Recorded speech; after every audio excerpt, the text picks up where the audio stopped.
A simple massage turned into a moment she'd remember forever. The forbidden touch.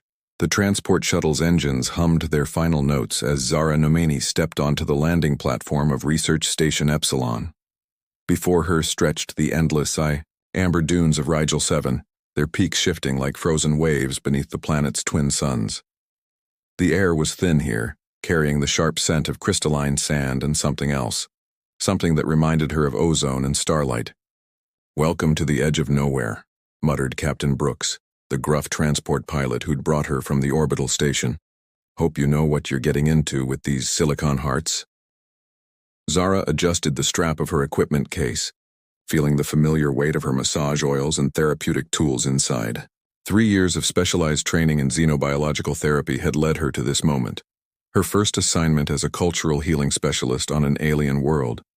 She'd studied the Rigelians extensively, knew their customs, their rigid social structures, their deep-seated fear of physical contact with outsiders.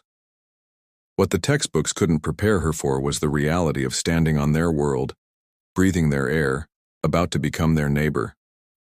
"I'll manage," she said, offering Brooks a confident smile that didn't quite reach her eyes. The station's main entry slid open with a soft hiss, revealing the sterile corridors she'd expected. What she hadn't expected was the figure waiting for her, tall, imposing with the distinctive blue-silver skin of the Rigelians and small crystalline formations along his jawline that caught the light like embedded diamonds. His uniform was crisp, military, and his posture spoke of someone accustomed to command. Specialist Nomani. His voice was deep, resonant, with the slight harmonic undertone characteristic of his species. "I am Commander Thane Vex, Security Chief of this facility. I will escort you to your quarters." Zara had read about Rigelian formality, but experiencing it firsthand was different. There was no handshake offered, no welcoming gesture, just a careful distance maintained between them as he turned to lead her through the corridors.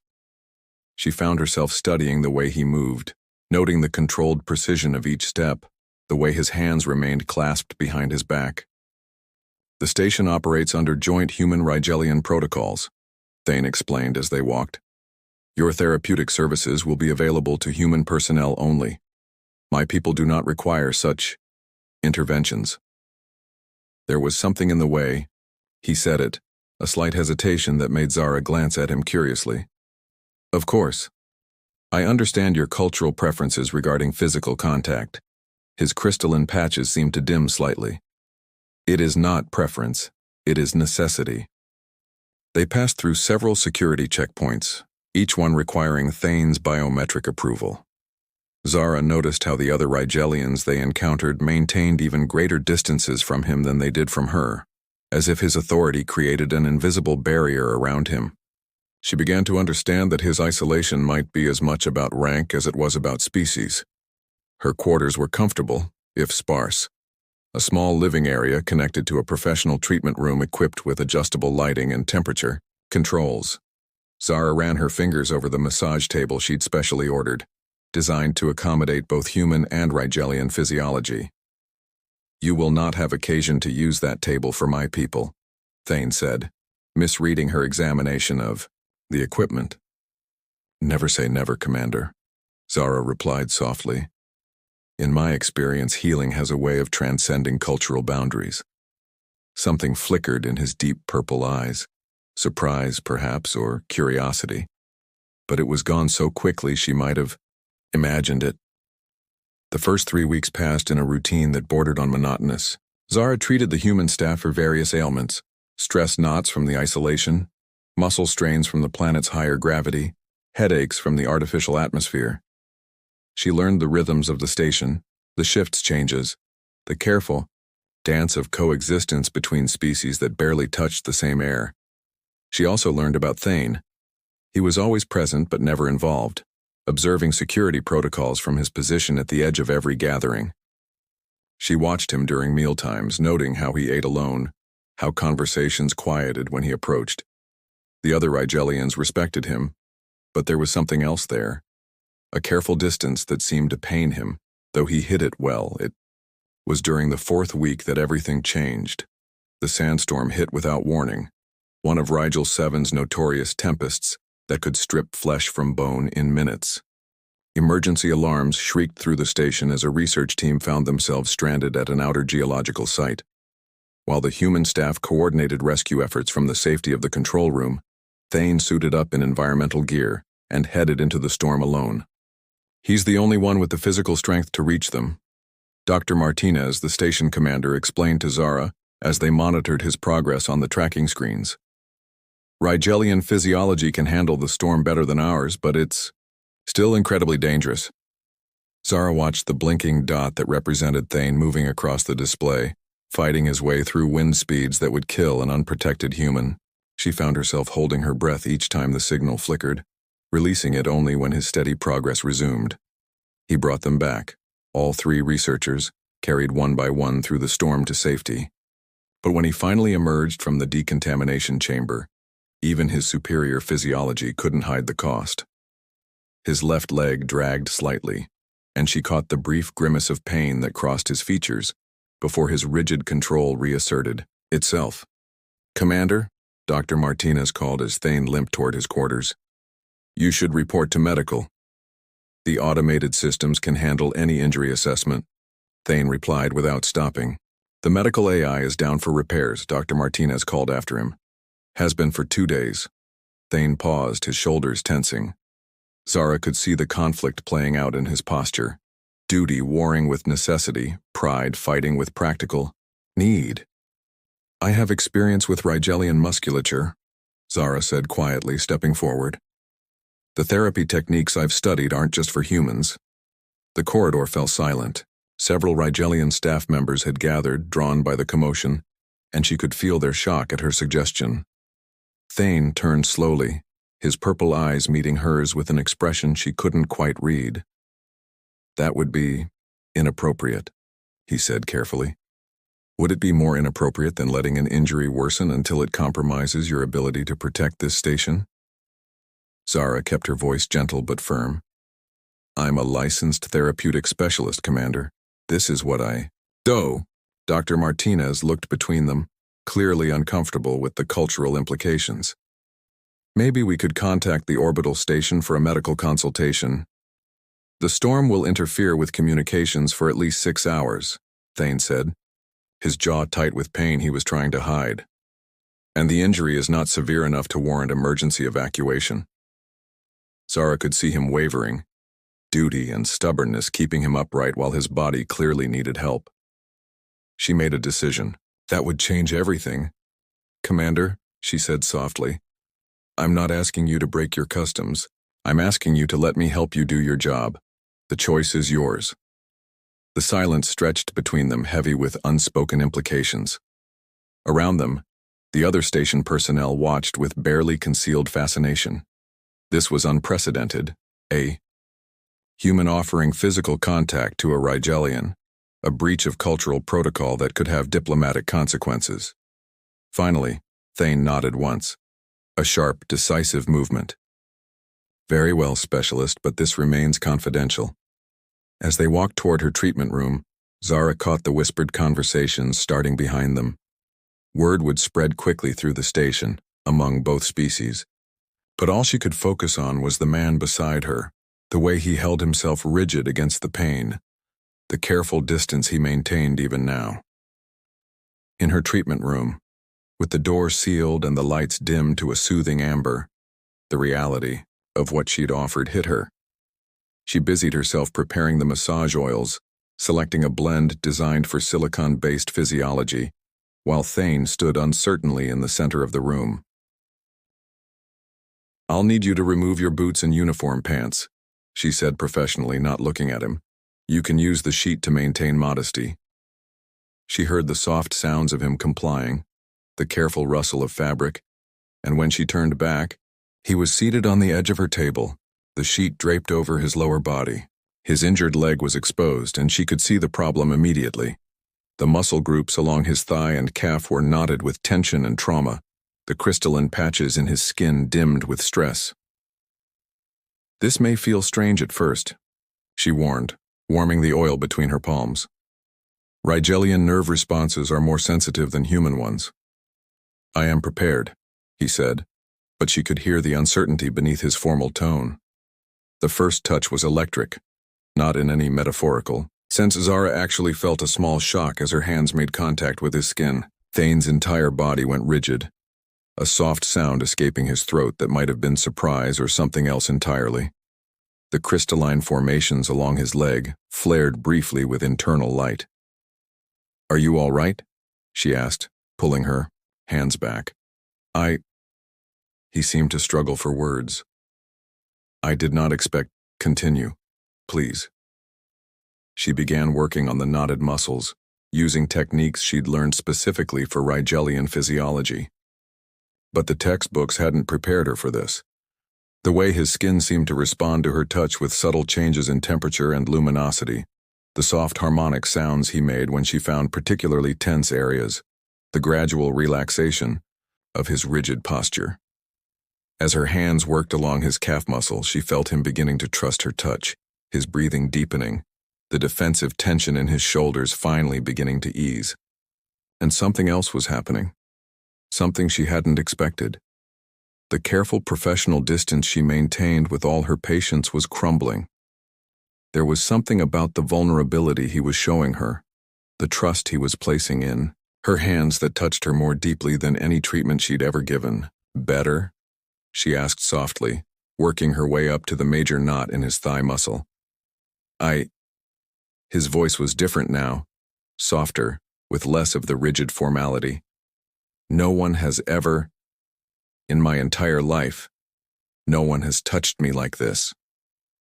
The admission hung in the air between them, weighted with implications neither of them was ready to examine. Zara's hands stilled for a moment, feeling the warmth of his skin, the gradual pulse of light through his crystalline patches. "Your people don't use therapeutic touch at all?" she asked. "Physical contact is reserved for intimate partners, life bonds. It is not something we share casually." His voice was barely above a whisper. "I have never experienced such a bond." The loneliness in those words made Zara's chest tight. She continued her work in silence, feeling the last of the tension leave his muscles, aware that she was giving him something he'd never had, not just healing, but comfort, connection.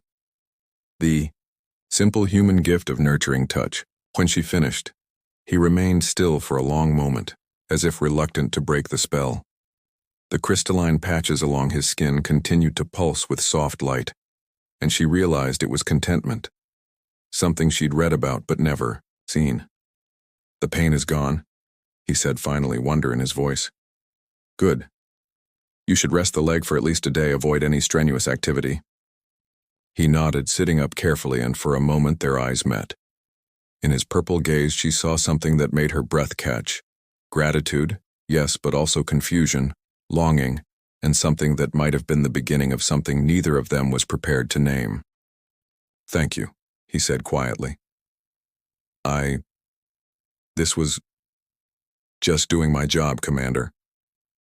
But they both knew it had been more than that. As he dressed and prepared to leave, the professional distance tried to reassert itself between them.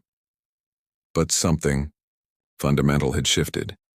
The careful barriers that separated their species, their cultures, their individual isolation, all of it had been touched by something as simple and profound as healing hands and gentle care. After he left, Zara sat in her treatment room for a long time, staring at her hands and wondering what she'd started.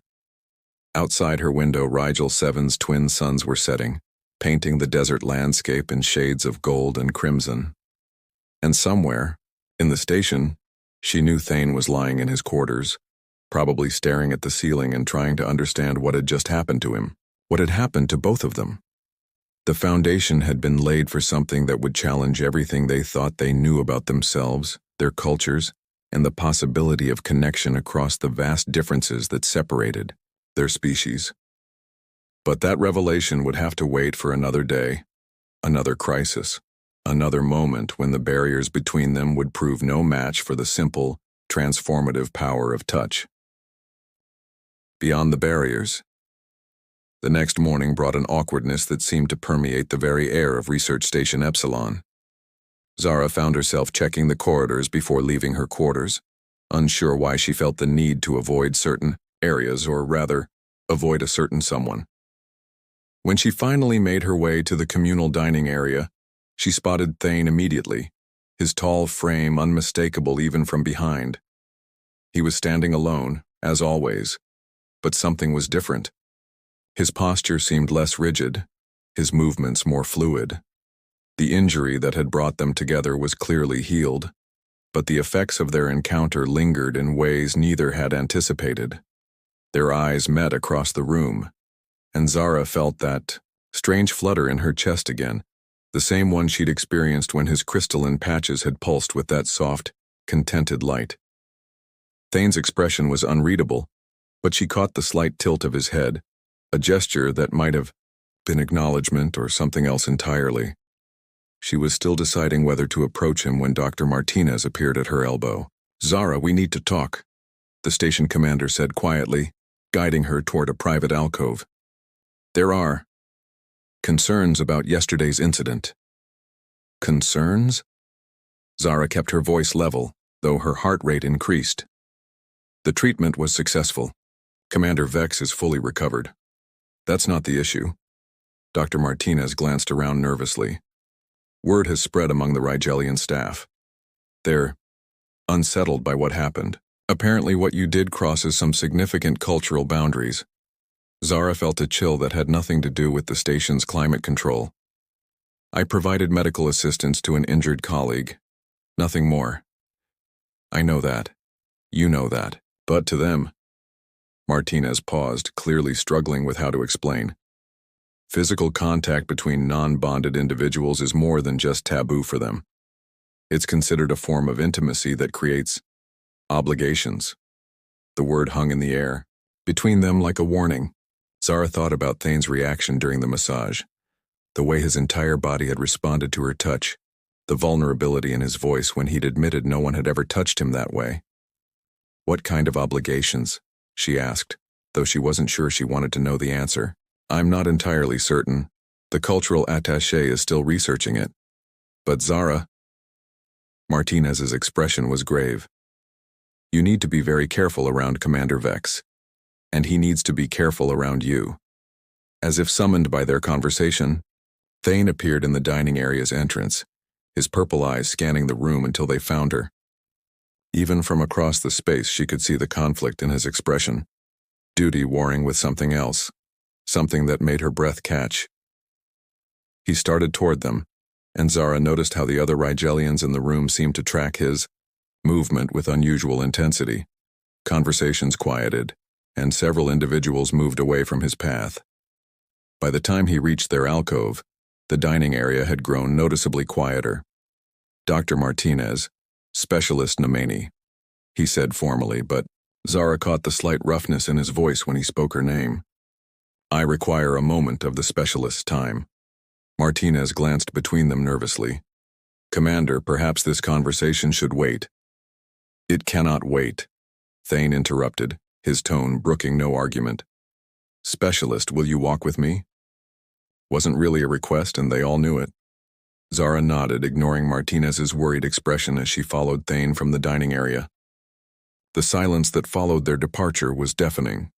Thane led her through several corridors to an observation deck she'd never seen before. Through the reinforced transparistile, Rigel 7's desert stretched endlessly, the morning light turning, the sand dunes into waves of molten gold. It was beautiful and alien and somehow perfectly suited to the surreal nature of their situation. "You are in danger," Thane said without preamble, his hands clasped tightly behind his back. "Because of what we did yesterday." "What we did was provide medical treatment," Zara replied, though even she could hear how defensive she sounded. "No." His voice was quiet, but firm. "What we did was share intimate contact. In my culture, such an act creates a bond between individuals. A responsibility." Zara stared at him, beginning to understand the gravity of what Martinez had been trying to explain. "What kind of responsibility?" Thane was silent for a long moment, his purple eyes fixed on the distant horizon. When he spoke, his voice was barely above a whisper. "The kind that demands I either formally reject the bond which would bring shame upon both of us, or... He turned to face her, and she saw something in his expression that made her heart race. Or acknowledge it. Acknowledge it how? By declaring you under my protection. By claiming you as... He struggled with the words, his crystalline patches flickering with agitation. As mine. The possessive word sent an unexpected thrill through Zara, followed immediately by practical concerns. And if you do neither? Then the other Rigelians will consider our interaction a violation of natural law. They will demand your removal from the station, and I will be stripped of my position for allowing it to happen. Zara felt the walls of her carefully planned career crumbling around her. I'm sorry. I didn't know. Do not apologize. The sharpness in his tone surprised her. What you gave me? He paused, his hands clenching and unclenching at his sides. No one has ever shown me such kindness, such care. I have spent my entire life in service to others, protecting them, maintaining order, keeping the peace. But I have never experienced peace myself until your hands touched me. The raw honesty in his words made Zara's throat tight. She wanted to comfort him, to ease the pain she heard beneath his formal control, but she was beginning to understand that any gesture of comfort would only complicate their situation further. What do you want to do? She asked softly. Before he could answer, the observation deck's door hissed open, and Dr. Martinez burst in, his face flushed with urgency. Commander, we have a situation. The geological survey team has encountered some kind of cave-in at the southern dig site. 3 researchers are trapped, and the automated rescue systems can't reach them. Thane straightened immediately, his personal concerns pushed aside by duty. How many humans? 2 humans, 1 Rigelian. The cave system is unstable. We need someone who can navigate it safely and extract them before the whole thing collapses. I will go immediately, Thane said, already moving toward the door. Commander, wait, Zara called after him. Your leg is fully healed thanks to your treatment, he replied. And there was something in his eyes that made her realize this wasn't just about the rescue mission. I must go.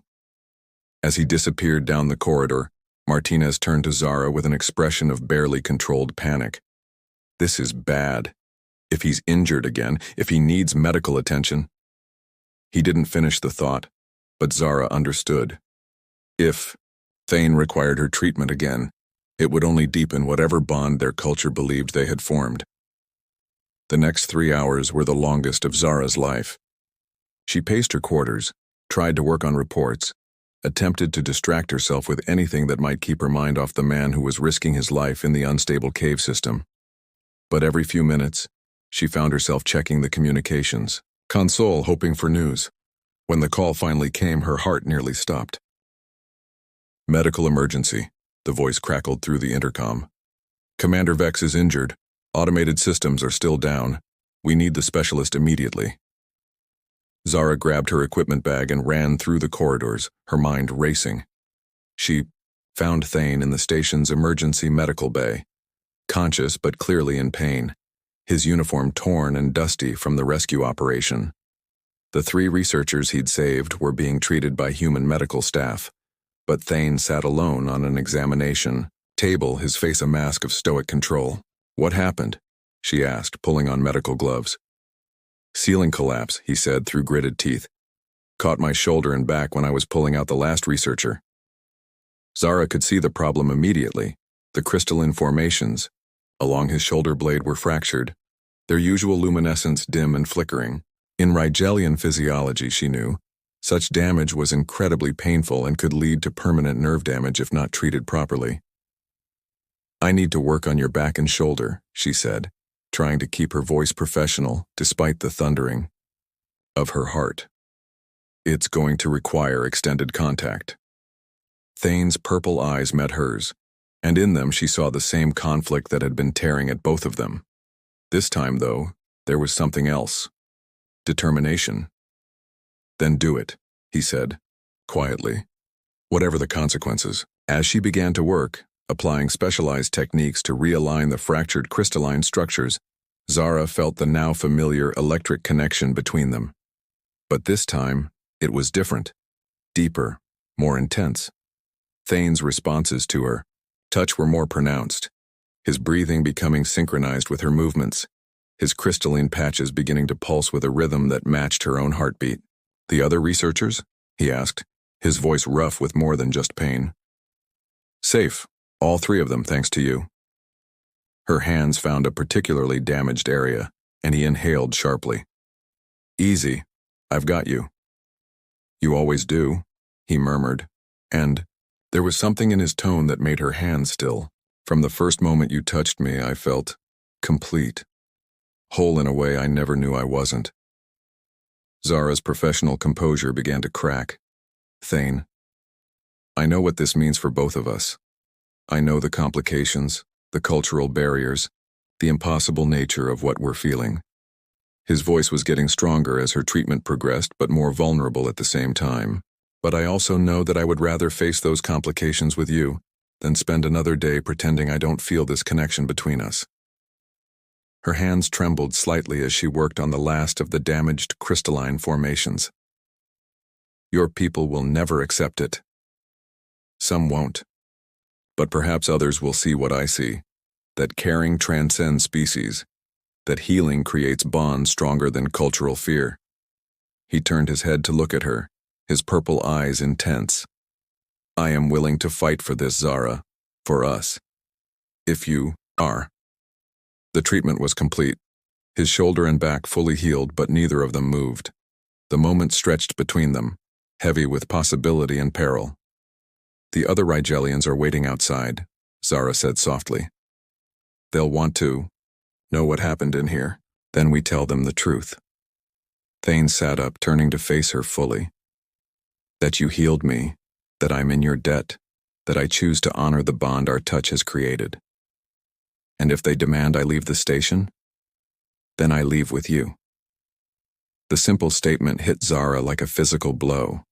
This man, this alien commander who had spent his life in service to his people, was willing to give up everything for her, for what they had discovered in each other. "You can't do that," she whispered.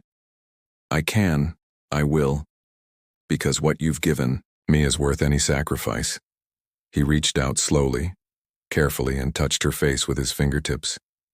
The contact sent sparks through both of them, his crystalline patches flaring with brilliant light.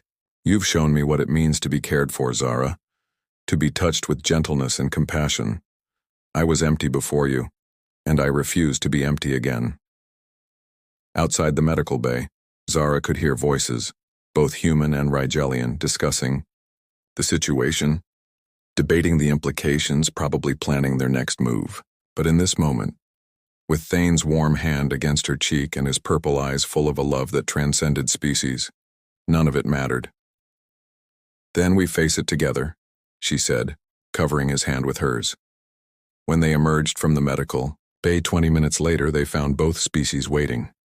The tension in the corridor was palpable, but Thane walked beside Zara with his head high, his posture declaring his choice to anyone who cared to see it. Dr. Martinez stepped forward, nervously.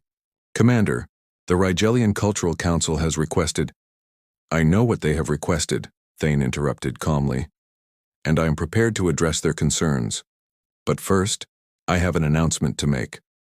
He turned to address the gathered crowd, his voice carrying the authority of his position, but also something new, a warmth that had never been there before. "The healing specialist has saved my life twice now. In doing so, she has created a bond that I choose to honor.